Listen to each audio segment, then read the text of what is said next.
I'm on a roll with the 2 minutes, and I hope that I can keep that.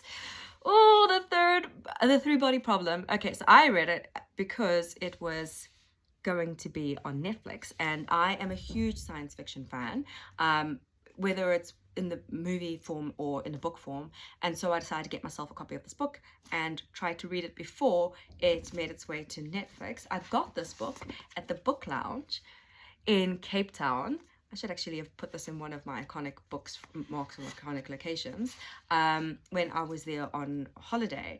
It was a bit slow in the beginning because it was quite technical and very science heavy, and so like, but it didn't feel tedious. So I think that was really, really good. So I had to like take my time, get my brain used to like the science isn't always sexy. Let's just put it that way.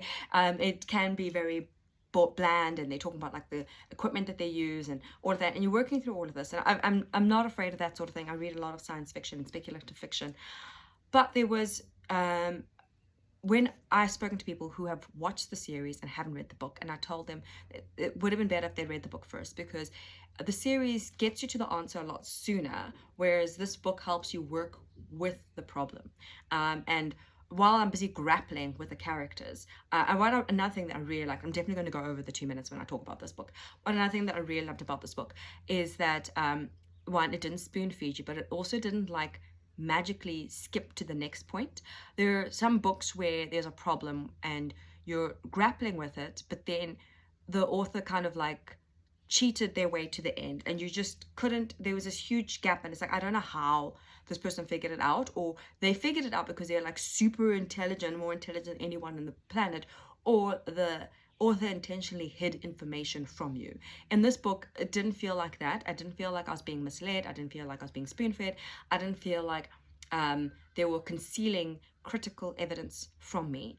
And I felt like I was learning so much about the history, whether it's Chinese history or like global history as well, because they did touch on that in the series, but also just about physics. And I was someone who loved science in school, so this was like really something that I really enjoyed. But when I got to the moment where everything fell into place, my brain loved it. It was a huge aha moment. I could feel the neurons firing. Wow, if you just want to have one of those moments. While I was busy reading this book, one of my friends, an acquaintance, said that this was her favorite book, and like, I didn't really believe her, but when I got to the end, 100% I get it.